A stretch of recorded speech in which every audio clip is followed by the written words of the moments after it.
On Pfizer stock getting hit hard in overtime. Angelica Peebles here with more on why. Angelica.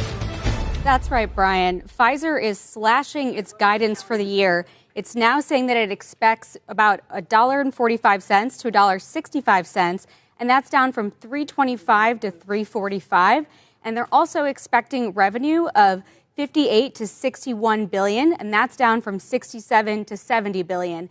And the biggest driver of this is reduced demand for their COVID products, of course, their COVID vaccine and their antiviral Paxlovid. And the company is also saying that they are going to cut costs because of this lower demand. The company expects to cut about $1 billion this year. And they're also writing down some of that inventory. The company is giving some of the Paxlovid supply back, or the U.S. government is giving it back to Pfizer.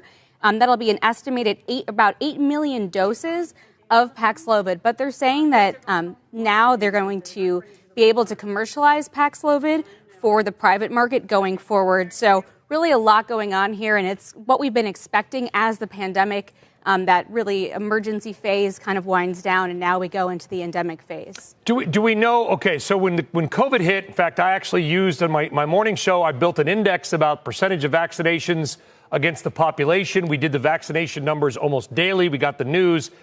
From what I understand, we don't know from the CDC, do we, Angelica, what the vaccine uptake is? I think they stopped providing that data a few weeks ago. I got to look through the Pfizer stuff, but do we have any clue from either these companies or the government how many people are actually getting the latest booster?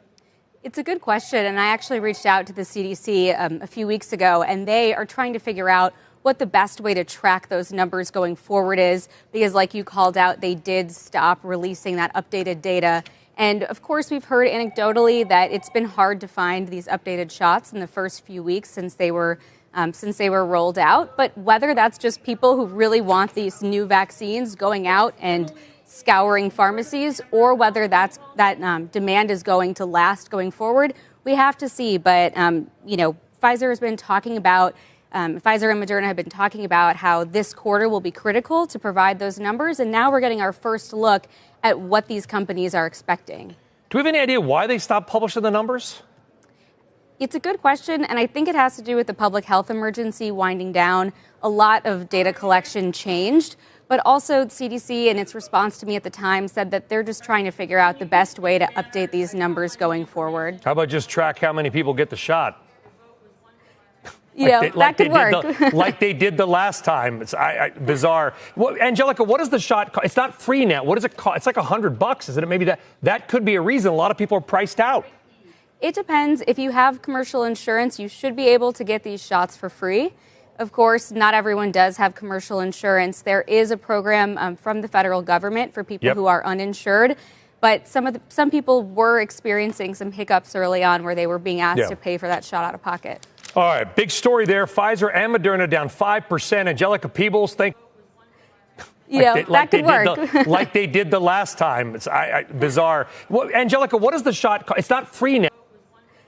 That could work. Like they did the last time. It's bizarre. Angelica, what is the shot cost? It's not free now.